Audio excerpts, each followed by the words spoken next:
Good day. Today is Thursday, 11th December 2025. And before I begin this video, let me, as I now always do, first ask you if once you've watched the video or whichever part of the video you want to watch, to indicate that fact by ticking the like button. Now, let me proceed and let me first of all return to the topic that I was discussing in my program yesterday, which was these plans for a misappropriation, or I would personally say straightforward asset seizure of the Russian assets that have been frozen in Euroclear, which is now a major topic of discussion in Europe amongst the European leadership, with likely decisions to move forward with this ill-starred and incredibly dangerous plan next week. Well, I've already mentioned in previous programs that various international institutions have spoken out against this plan. The European Central Bank, Euroclear, the International Monetary Fund. I understand Japan, the governments of Japan and the United States. Another major institution, well, maybe not institution exactly, but community, has come together and has also made its feelings clear about this asset confiscation initiative clear, and it has made it clear that its feelings about it are highly negative. And that, incidentally, is the City of London. Now, I say that based on an article that has appeared today in the Financial Times. And technically, properly, this article is not about the seizure of the assets held by Euroclear at all, or about what the European Union is going to do, though of course it has immense bearing on that. The article is about the British government's own plan to seize £8 billion of frozen Russian assets which are in Britain. The article explains that there's £28 billion of other Russian assets which have also been frozen in Britain. These belong to private Russian individuals. Apparently there is no plan to touch those, but it does seem that there are £8 billion of Russian state assets in Britain, covered by the doctrine of sovereign immunity, just say. And, well, it's been known for about a week that as part of this European plan to seize the assets in Euroclear, or to misappropriate the assets in Euroclear, the British government has been planning to do the same thing with these £8 billion of assets that are in Britain. And, of course, the British government not only has said that it wants to do this, it said that it intends to do this, and it's been saying this in order to put pressure on the EU and on European governments, including the government of Belgium, to move forward with the plan to seize the assets or to misappropriate the assets, the Russian assets in Euroclear. Well, the British banks have now spoken out against the British plan to seize the £8 billion of frozen Russian state assets in Britain.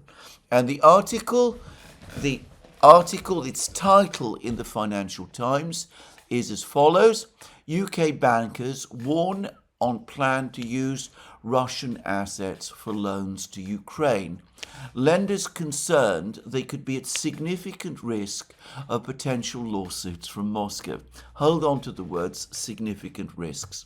And we go on to read, UK banks have pushed back against plans to use about £8 billion in frozen Russian assets they hold, warning that the British government has not offered to indemnify them against potential retaliation by Moscow. Senior bankers, speaking on condition of anonymity, given the sensitivity of the scheme, said they could be exposed to significant legal risk if the assets were used to backstop zero-interest loans to Ukraine. One hurdle is the lack of guarantee that an eventual peace deal between Ukraine and Russia will include reparations from Moscow to Kiev that could help repay the financing. And then there is a direct quote, and I am assuming that these bankers have been speaking directly to the Financial Times, but the direct quote reads as follows: "We are concerned about the legality. The government is setting a new precedent because they never seized assets in this type of way," said one senior banker. Russia will sue for them. The legal risk is that if Ukraine doesn't pay back, you need to repossess an asset that the government says is yours, but Russia says isn't. Added an advisor, and that advisor must be a legal advisor to major lenders. And then we're told that which banks in the UK hold sovereign Russian assets is a closely held secret, with bankers refusing to say whether or not their entities are involved. That's rather droll, actually, because a secret from whom exactly? A secret from the Russians? The Russians presumably know in which banks they have deposited their money. Just saying. A secret from the city of government, from the British government? Obviously not. A secret from the banks? Well, clearly not. A secret from the Bank of England? That is impossible. British law prevents it. A secret, a closely held secret from you and me. Just saying. We aren't the people who are not told which British banks hold Russian sovereign assets. £8 billion of them. Anyway, I am not going to discuss this further in this program.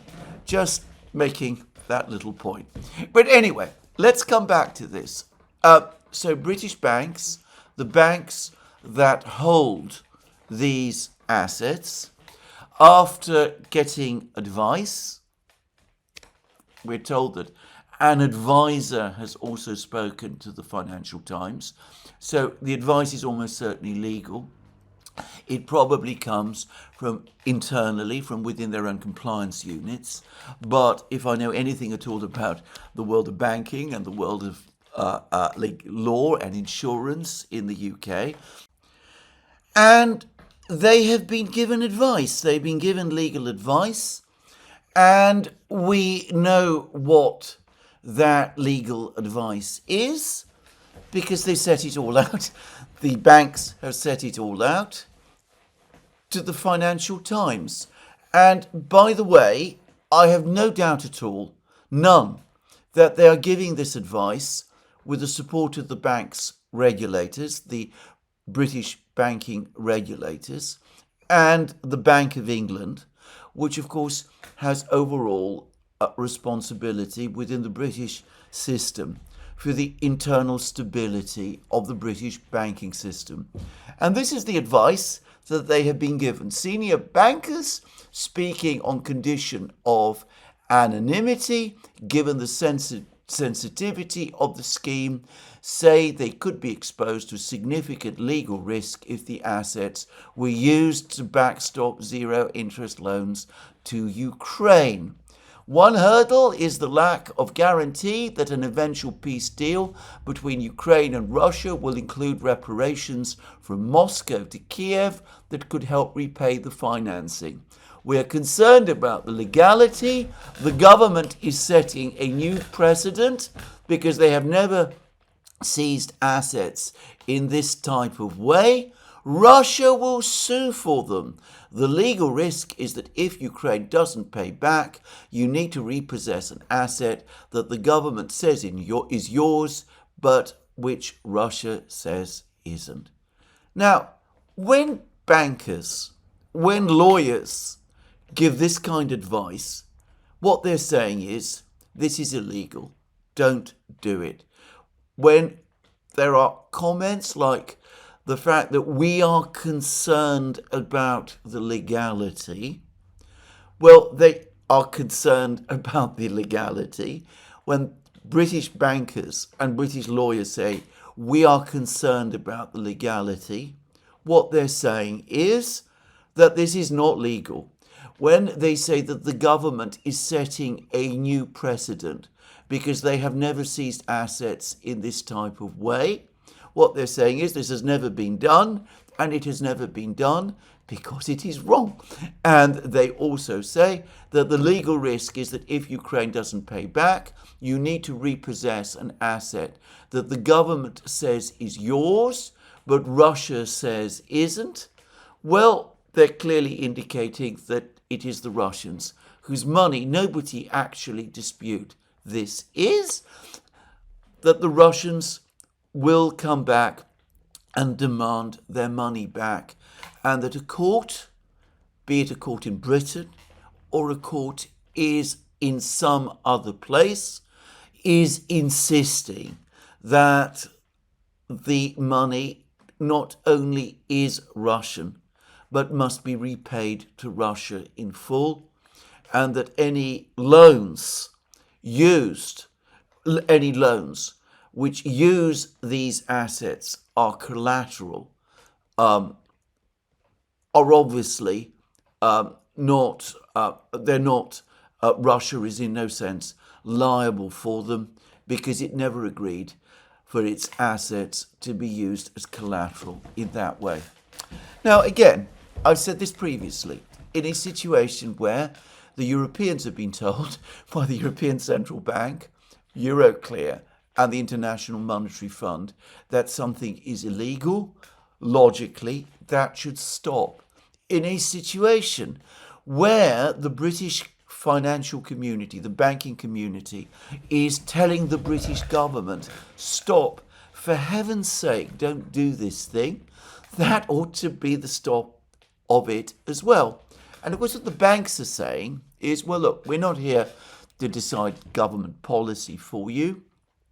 If you want to extend a loan to Ukraine, that's fine. If you want to give Ukraine a zero interest loan of £8 billion, we are not objecting, but you must provide a guarantee because the collateral you are offering is not yours.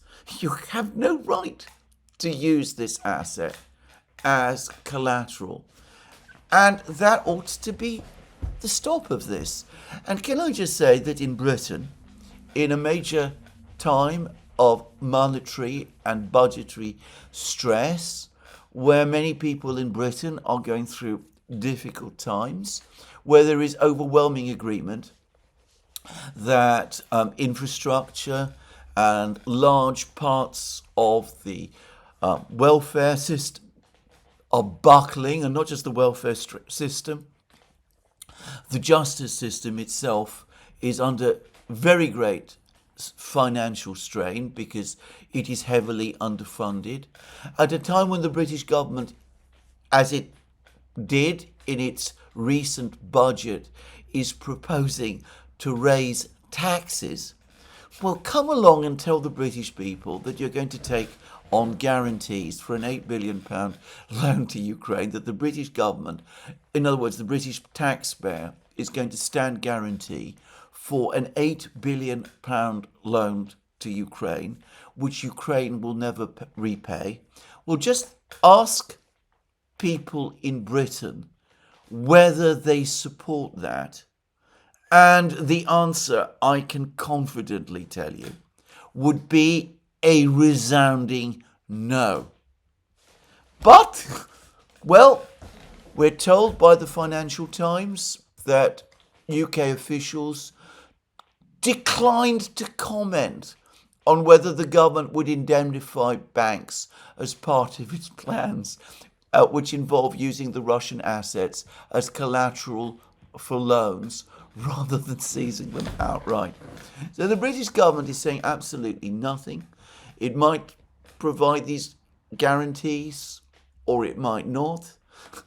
If it is, by the way, providing guarantees, if it's going to stand guarantees, guarantor, then that in itself puts this whole scheme in question. Because why would the government guarantee a loan where there is sufficient collateral for it if it didn't have doubts about the security of the collateral? Just saying, all of these points would be made in a law court, in a court of law, in whichever country this case was brought. Perhaps a British court might decide, given the political mood here, to give the stamp of approval to this scheme.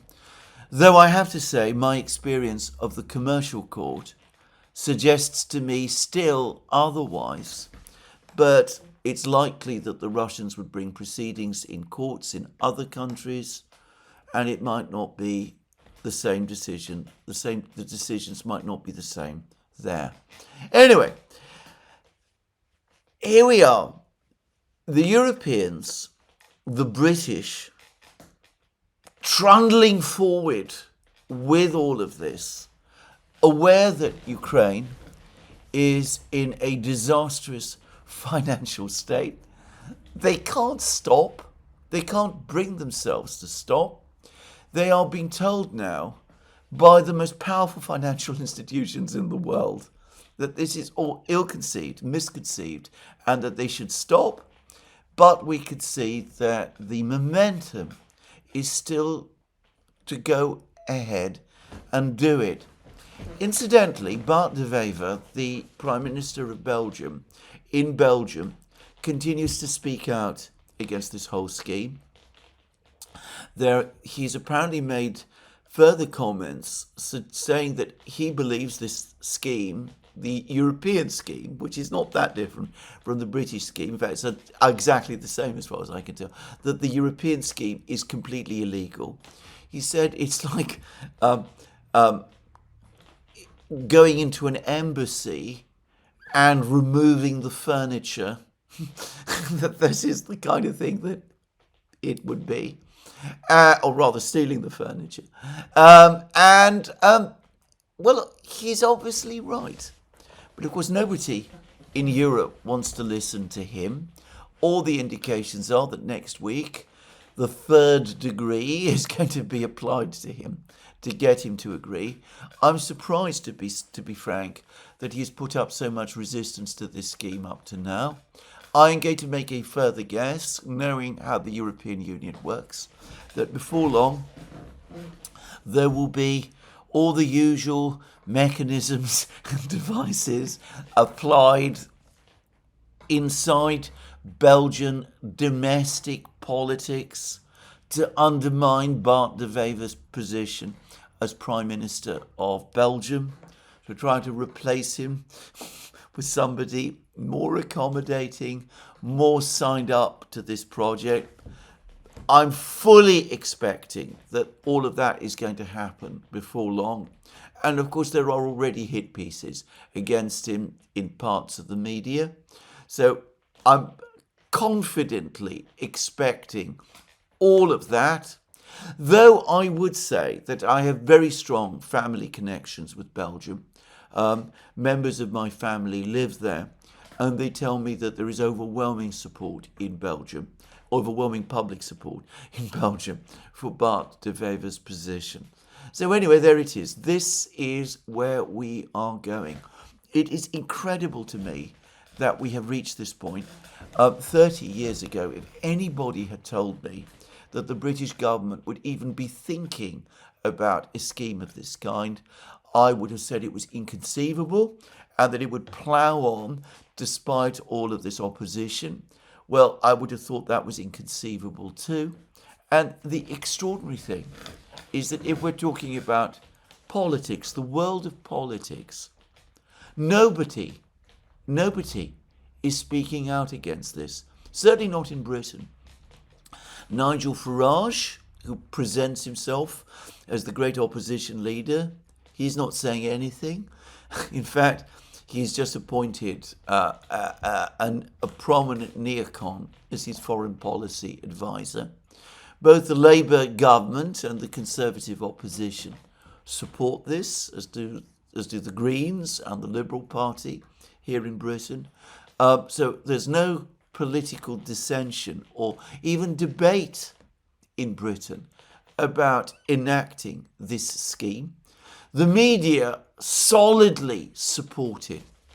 I have to say this is the biggest heist I can remember in modern history. I mean, I've never known a time when anything like this has been conducted on this kind of scale. At least I've never known a time when anything like this has happened in peacetime. Maybe I should make that point clear.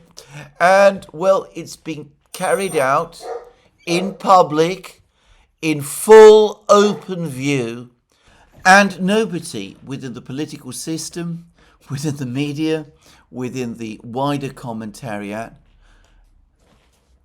opposes this or seems to have any concern about the implications of this. All I will say is, if this does eventually happen, which I'm sure it will, and if there is a full-blown financial crisis on the back of it, which is, I think, possible, well then, the silence in which this has all happened will speak louder than words, louder than any words can do, and all of those people who chose to remain silent or who were silent because they didn't understand the implications of what is being done, anyway, their silence will condemn them. Anyway, that's all I want to say about this. There continue to be in the meantime, all kinds of diplomatic exchanges, if that's the right word, between the Ukrainians and their European friends. President Trump has made increasingly critical comments about President Zelensky, whom he still refuses to meet. He has again demanded that there should be elections in Ukraine. He's, I think, coming fairly close to the point where he's going to give the impression that he no longer fully accepts Zelensky's legitimacy. But anyway, he hasn't quite got there yet. He also says that Zelensky has to be realistic, that he's losing the war, and that his country and his army is being smashed to pieces. And, well, as I said, his criticisms of Zelensky appear to be growing. Now, yesterday, as I discussed in my program, Zelensky said that he's perfectly prepared to hold elections, provided the conditions, the United States creates the conditions for those elections. I took that to mean that he wants the United States and the Western powers to take action to defeat the Russians in Ukraine, and I suspect that that was the subtext. But let's be generous to Zelensky in this respect and say that he was again, in effect, demanding a freezing of the conflict and an indefinite, unconditional ceasefire on the existing conflict lines. Anyway, that's what he said. But, of course, he's rode it back today. The Electoral Commission, which, of course, he controls, has said that it is impossible to hold elections in the best of circumstances within 6 months. There would have to be at least 6 months before elections took place, which is, it seems to me, Zelensky's way of communicating back to the Americans that he's not going anywhere, that he's going to remain president of Ukraine, and he's not going to call elections, and the Americans will just have to go on dealing with him. He may have had to accept Yermak's resignation, but he's absolutely not in the mood to give up any political power or control and certainly he's not prepared to surrender his control of Ukrainian foreign policy. Well, speaking of Zelensky, he had apparently a 90-minute meeting in Rome with the Italian Prime Minister Giorgia Meloni. I spoke yesterday about the affectionate way in which she seemed to greet him in Rome, and I said that I thought this was extremely unwise, and I do believe that eventually, these pictures, these photos, will come to haunt her. Meloni's colleague in the Italian government, but as everybody also knows, her long-term rival, Matteo Salvini, who is, I believe, the health minister within the Italian government, he's published a post on X in which he says that he sees no logic or sense in Italy contributing to further funding to Ukraine, given that Ukraine will never repay the money, and given that the war in Ukraine is lost. Salvini said that straightforwardly. The war is lost. And he's not prepared to take money from the Italian health system to fund a war that is already lost. So there are tensions in Italy, and I would not be surprised if at some point Salvini, who's biding his time, is going to use all of these pictures of Meloni, as I said, hugging and embracing Zelensky, and might use them in effective ways in Italian politics. I should say that Italy is one of those European countries where, yes, there is a certain amount of Russophobia or hostility to Russia, but the general public in Italy apparently still retains overall a relatively measured and even sympathetic view of Russia. Just saying. Anyway, the reports say Corriere della Sera, which is the closest Italy has to a newspaper of record, though I have to say its record there recently has not been that reliable.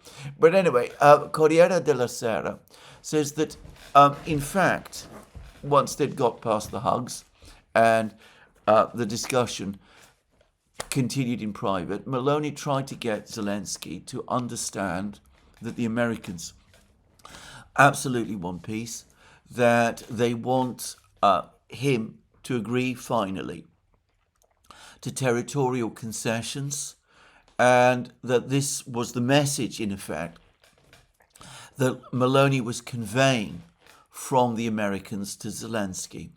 But apparently Zelensky stood his ground, predictably, and said no. And Zelensky also apparently, in turn, asked Meloni to try to soften Trump's approach. So it seems a contentious meeting. And Corriere della Sera says that behind all the hugs and embraces, the meeting was tense and didn't go particularly well. All of this, I suppose, is very interesting, but I wonder really where it is going, because the American plan appears to be evolving and changing all the time, and the Daily Telegraph in London has published what it says is the American plan, or at least extracts, or not extracts, but ideas about the American plan. And the American plan, according to the Daily Telegraph, is for an adoption of the Korean scenario, the Korean armistice scenario.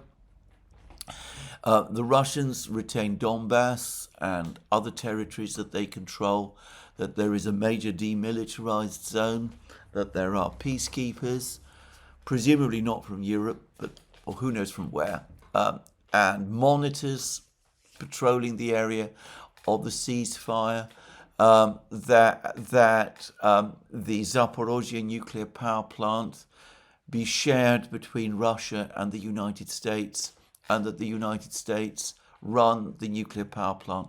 I have no idea where the Americans got that idea from and why they persist with this idea, because the Russians have repeatedly said that the Zaporozhye nuclear power plant is not up for negotiation.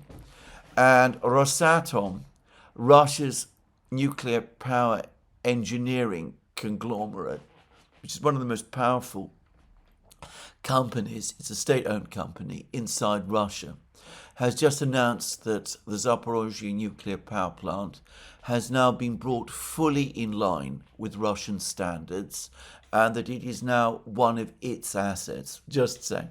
So anyway, I don't know where the Americans have got this idea about the Zaporozhye nuclear power plant, but anyway, it comes up with all of these ideas. And I get to say straightforwardly that for the Russians, a plan of this kind is dead on arrival. The Russians have repeatedly said that for them, territory obviously is important. NATO membership, the rejection of NATO membership for Ukraine is also important. They've also made it clear that security guarantees for Ukraine that are equivalent to NATO membership are also out of the question. And this American plan appears to involve something not exactly like that, but resembling in it. And lastly, the Russians have said that as part of any settlement, the situation, the circumstances of Russian speakers in Ukraine must also be addressed. That is as important for the Russians as anything else, and that includes the reinstatement of the Orthodox Church, the canonical Orthodox Church, and all of those things. The other thing I would say is that what the Daily Telegraph is talking about as a plan, an American plan, doesn't seem to me to square very well with the 28 points for discussion that the Americans have conveyed to the Russians, and which were the topic of the big discussion between Putin and Witkoff and Kushner, which took place in Moscow. It seems to me that this departs from all of that extensively.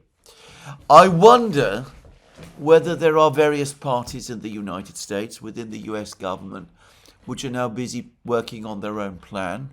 I wonder whether Kellogg, for example, who is still nominally Donald Trump's peace envoy, has had some role in drafting this plan. I hope that it is not the case that the Americans are saying one thing to the Russians and completely different things to the Ukrainians and to the Europeans, because if that is the case, then that is disastrous and it is guaranteed to destroy trust. No mediator, and of course one has to put a question mark on whether the United States is in a position anyway to act as a mediator.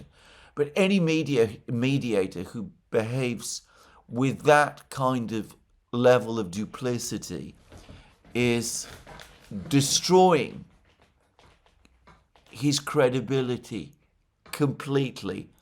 Just saying. But I also wonder whether this plan actually does bear any resemblance to what the Americans are currently working on, or whether perhaps instead what we're seeing with this plan, the plan the Daily Telegraph has published, whether in fact it's simply that somebody in London, perhaps with some input from the US, has cobbled together, knowing perfectly well that this would not be acceptable to the Russians, and that they're doing it precisely in order to torpedo the negotiations. Well, I've spent huge amounts of time discussing the negotiations, and I don't really like to do that because, as I've said already, we're going round in a circle. These negotiations, as far as I can see, are going nowhere at all. Lavrov has again spoken about a potential negotiated settlement of the conflict in Ukraine. He has spoken again about root causes. He's made it very clear, as far as I can see, that the Russians do expect that their original objectives, the ones set out by Putin when he ordered the special military operation in February 2022, will be fulfilled. And I hope that we're not in a situation where the Americans, the Europeans, the Ukrainians are spending all their time negotiating with each other, and that we end up again in a situation where the Americans present a plan to the Russians which is completely unacceptable and which the Russians reject, and which is dead on arrival. And I say that not because I expect any plan to succeed, but because if something like that happens, inevitably it is going to do further damage to US-Russian relations for the long term, and will undermine any prospect long term of improving those relations. Now, I say that in light of rumours that have appeared,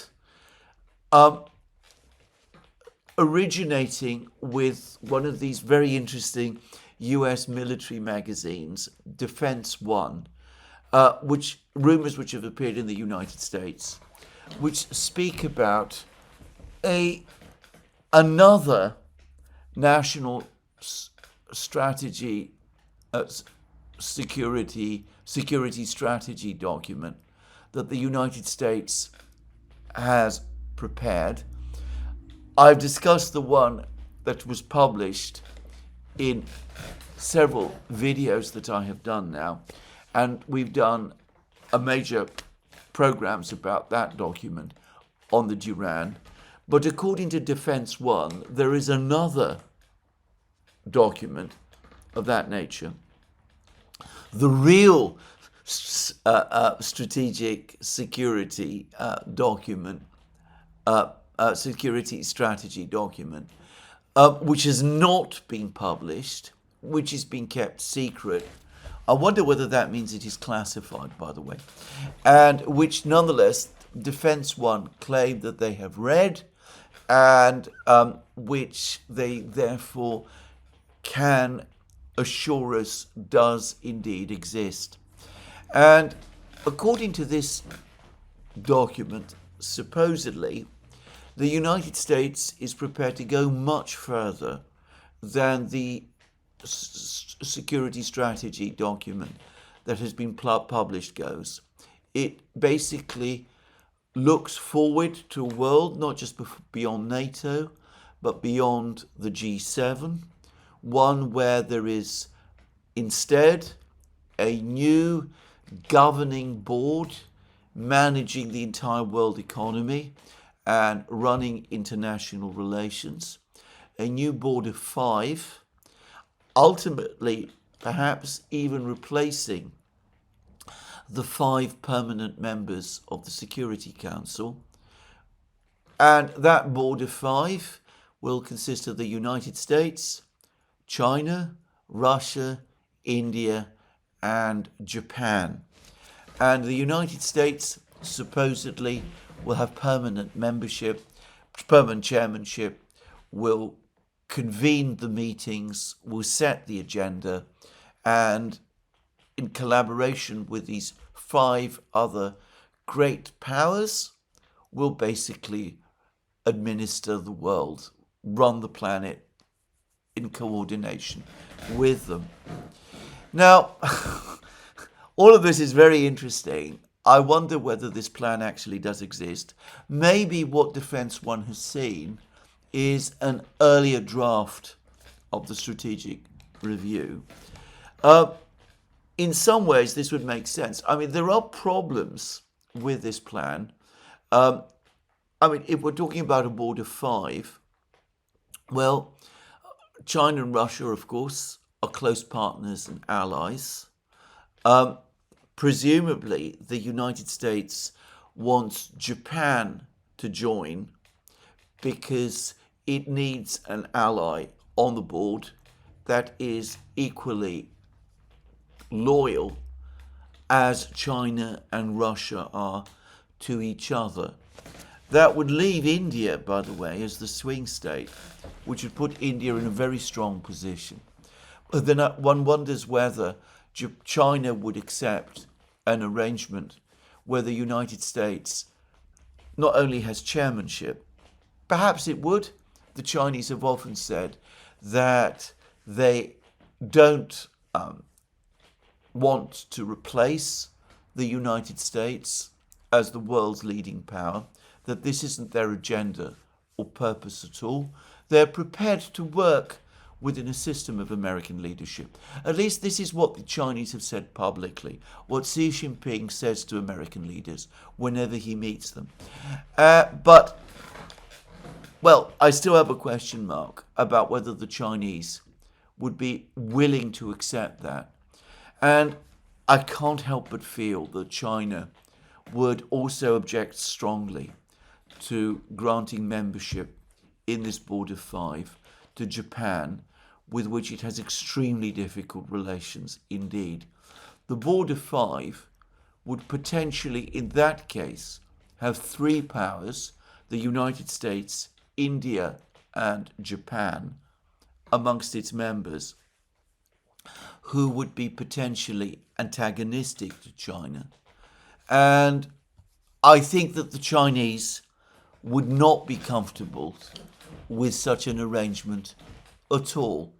Just saying. But anyway, let's assume that all this is true. Let's assume that there really is such a paper, and I understand that Defence One is a reliable publication. None of this can happen unless there is some kind of Russian-American, well, I won't say rapprochement, but anyway, stabilization, as the Americans, as the other strategy paper said. And that can't happen either, it seems, until and unless there's been a settlement of the conflict in Ukraine. By the way, I don't understand why. I don't see why the United States and Russia can't agree and move forward with all sorts of other things. Why they have to allow Ukraine a veto on the improvement of their own relations. As I pointed out in previous programs, during the Cold War, the Soviet Union and the United States moved forward during the 1960s with détente. They established détente with each other. They negotiated arms control treaties with each other. They did all kinds of interesting and important things with each other. They even worked together on they even launched they did the Apollo Soyuz program together in space with each other. I don't see why they can't do that again. In the 1960s, there was the ongoing war in Vietnam.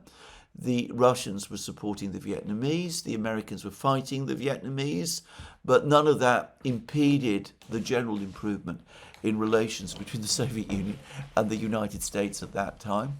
I don't understand why the United States, the Trump administration, is unable to improve its relations with Russia because there is a conflict in Ukraine.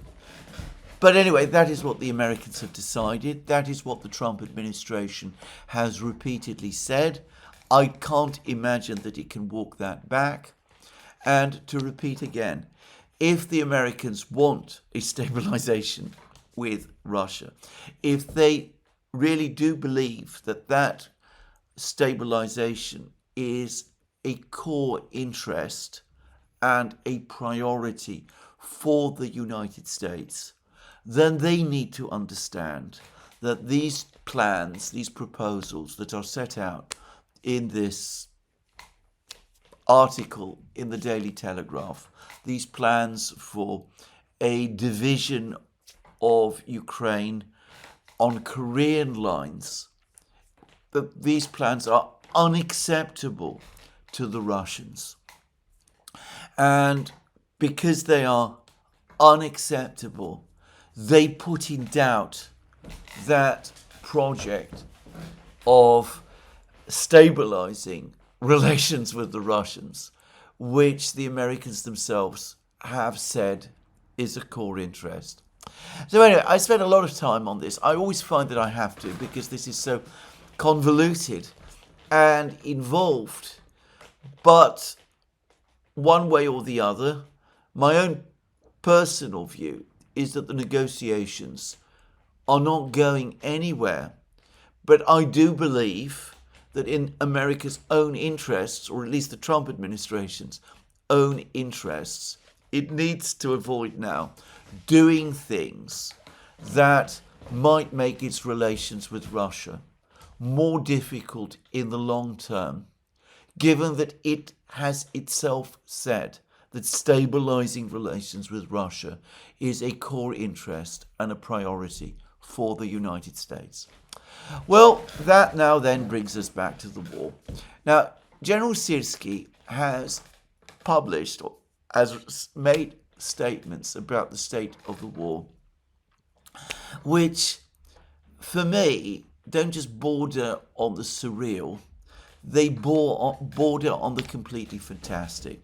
He says that the Ukrainians are in full control of northern Pakrovsk. That is a bizarre claim, given that there are now pictures, drone footage, made by the Ukrainians themselves, showing Russian armoured columns moving through northern Pakrovsk.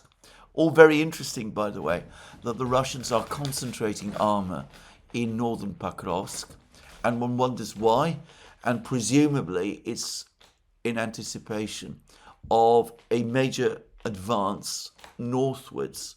Just saying. So Sirsky is saying that. He's saying that the Ukrainians are advancing in all sorts of places, including in northern Pakrovsk. I am not aware of anywhere where the Ukrainians are advancing. There's been the stories about the successful Ukrainian counterattacks in Kupiansk. I have already discussed at length why I think those counterattacks in Kupiansk are largely a media operation which has no substantive reality. The actual situation on the battlefronts, on the contrary, contradicts completely everything that Sirsky continues to say. Let's talk about Pakrovsk, since we started there.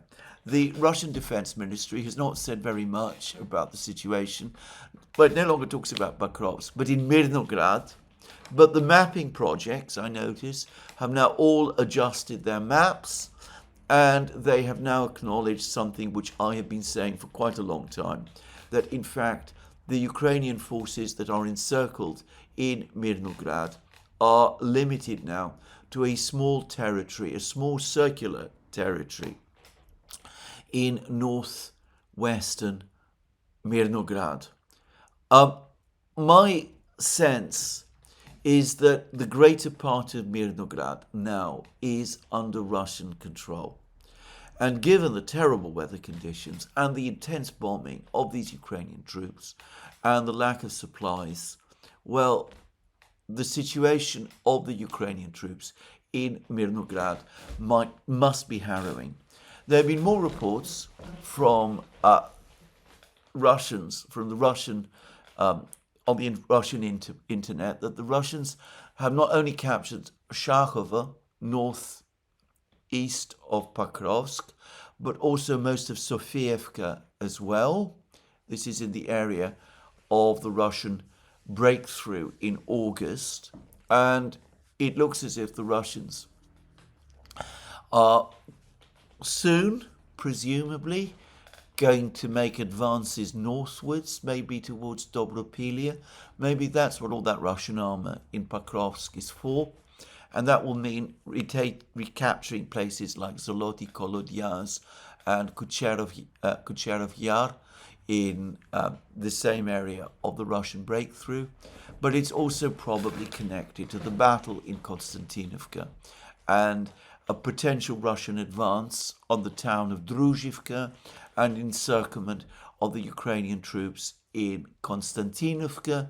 And there are reports that the Russians have advanced further inside Konstantinovka, deeper into the town.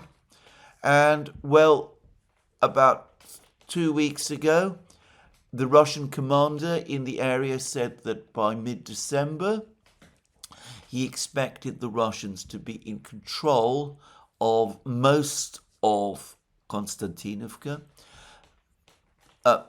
Putin told him, slow down, that might not be quite the case. Don't rush this. It does look as if it's unlikely that timetable will be followed. But anyway, the commander did give us a clear idea of the direction of events in that part of the battle. Elsewhere, there's been more dramatic news. So in Zaporozhye region, where the Ukrainians, by the way, claimed what I believe was a completely fictitious counterattack, which supposedly recaptured the village of Dobropilia. I don't think anybody believes now that Dobropilia is under Ukrainian control.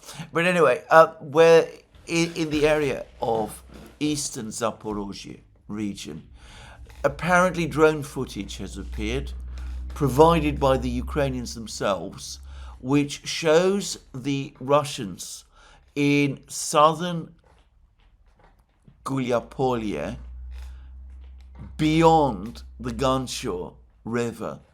It looks as if the Russians have successfully crossed the Ganshur River and are now taking control of parts of Huiliapole beyond, on the west bank of the Ganshur River.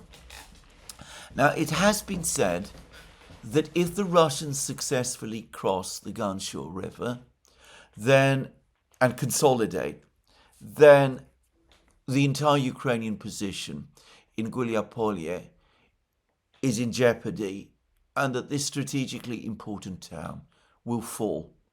And bear in mind, Huiliapole, despite its history, its storied history, is not a particularly big place. So, given that the Russians are indeed west of the Ganshur River, unless the Ukrainians are able to push them back again within the next couple of hours, the likelihood is that they will widen their bridgehead, and that will set the scene for the fall of Huiliapole at some point over the next few days or weeks. And that will be a deep crisis for Ukraine. It will mean that Ukraine's last defense line east of Orekhov will have fallen. The Russians will have a straight pathway to Orekhov itself. They will be in a position to encircle Orekhov. They control the villages of Malaya Tokmachka and Novodanilovka, close to Orekhov already. It's difficult to see how a Russian advance from the east could not achieve the fall of Orekhov fairly quickly. Were that to happen, Ukrainian defenses in Zaporozhye would collapse. There would be no important place in Zaporozhye region still under Ukrainian control, except the city of Zaporozhye itself. And the Russians would then be in a position to advance to Zaporozhye city itself and perhaps beyond Zaporozhye city. And perhaps to begin the siege of Zaporozhye city as well. And bear in mind, there continue to be reports that the Russians now have secured control of Stepnogorsk. This has not been confirmed so far by the Russian Defense Ministry, but those reports are circulating all over the internet. Stepnogorsk is located 20 kilometers south of Zaporozhye city. The Russians can, if they consolidate control of Stepnogorsk, they can mount drone attacks from Stepnogorsk all over Zaporozhye city itself. They can start to attack using their drones, equipment and supplies that try to pass through Zaporozhye to the front lines. They can actually probably launch drone attacks on traffic crossing the Dnieper bridges into Zaporozhye city itself. And a couple of months ago, as I discussed extensively in one of my programs, the Russians launched a drone attack for the first time on one of the Dnieper bridges in the city of Dnipro, to be precise. And that closed the bridge for several days, I believe, and did damage to the traffic there. And I wonder whether that was a dress rehearsal, preparing for the moment when the Russians, rather than destroy these bridges, would essentially close them to traffic as part of whatever siege they're planning to launch over the city of Zaporozhye in the coming months, and perhaps Dnipro as well. There's been lots of discussion about how long it will take the Russians to reach Zaporozhye city.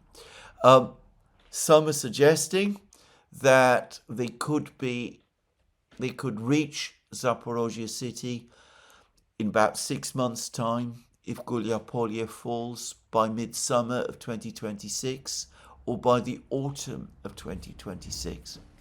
Given the pace of events, I wouldn't be surprised if it was much earlier than that, perhaps even before the end of the winter. Just saying. That does depend, however, on how strong Ukrainian defences in Orechov turn out to be and how long the Ukrainians can hold on to Huiliapole, that town now does look as if it's slipping out of Ukrainian control. Well, elsewhere, the news is perhaps even worse for Ukraine. This morning, the Russians have said that they have crossed the Bakhmutka River in Siversk itself.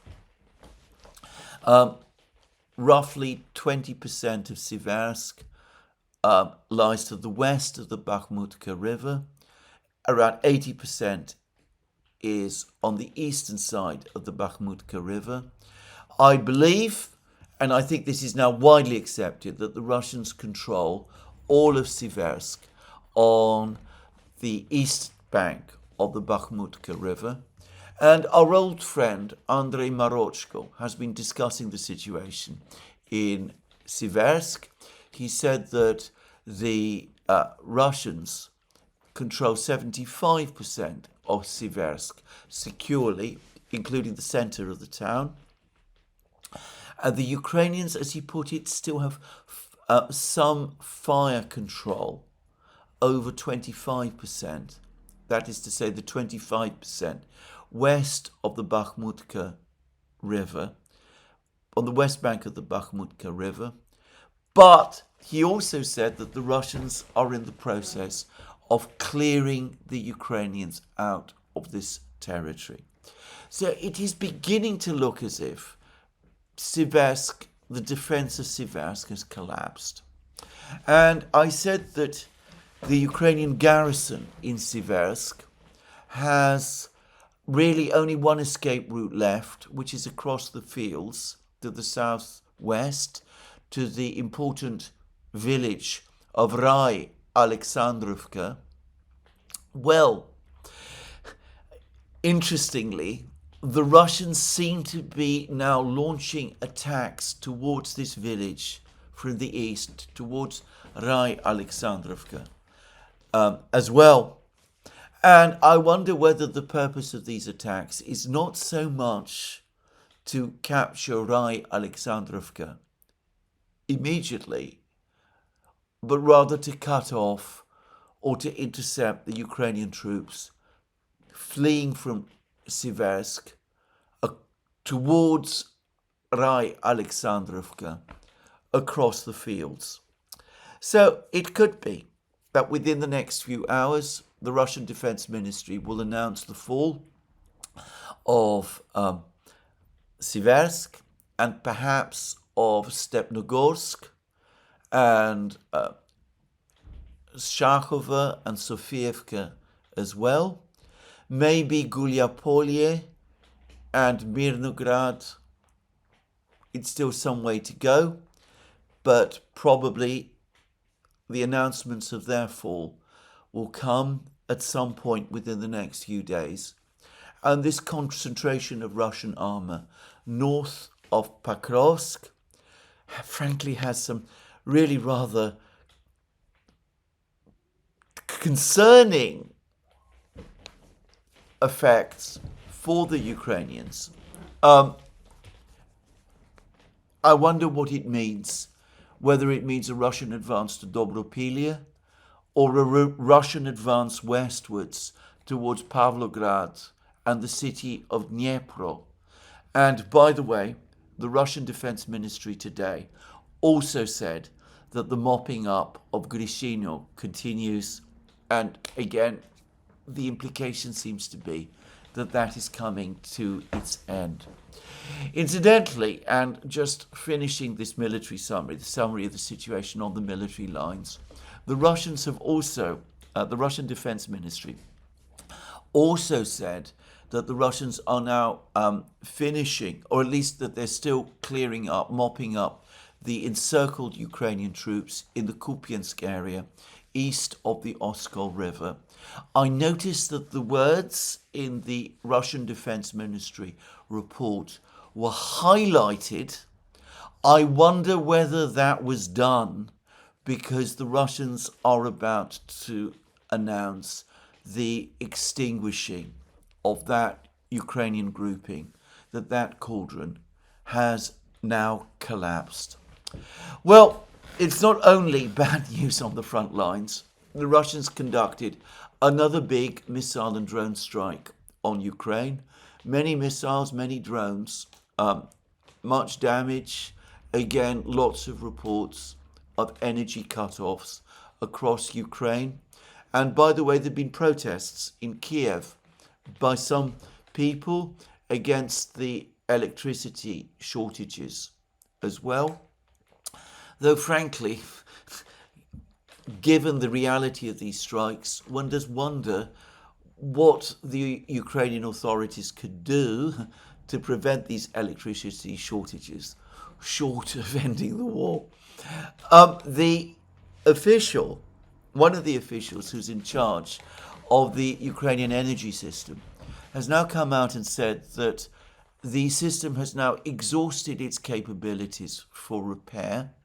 There are critical shortages of the necessary components and spare parts. If the Russian missile and drone offensive continues for much longer, for 2 or 3 more strikes, then the system will indeed collapse. Zelensky is again agitating for an energy truce. The Russians predictably have rejected it, and Zelensky himself, or rather the Ukrainians, conducted their own big, ineffective drone strike against the Russians. And one wonders why they do this and continue to give the Russians, therefore, the pretext to continue to conduct these drone and missile strikes on Ukraine when their effect on Ukraine is so much more devastating than what the Ukrainians themselves do. As for the Ukrainians, they have ignored, predictably, Putin's warning about stopping attacks on shipping on shipping in the Black Sea, shipping to the port of Novorossiysk. They've just released more drone footage of water drones trying to attack, in fact managing to attack a tanker heading towards Novorossiysk. I don't know how much damage this tanker suffered. Putin has already given warnings about this. My sense is that the Ukrainians want an escalation because they still hope to involve the West in their war. And, well, maybe they don't take these warnings from Putin seriously.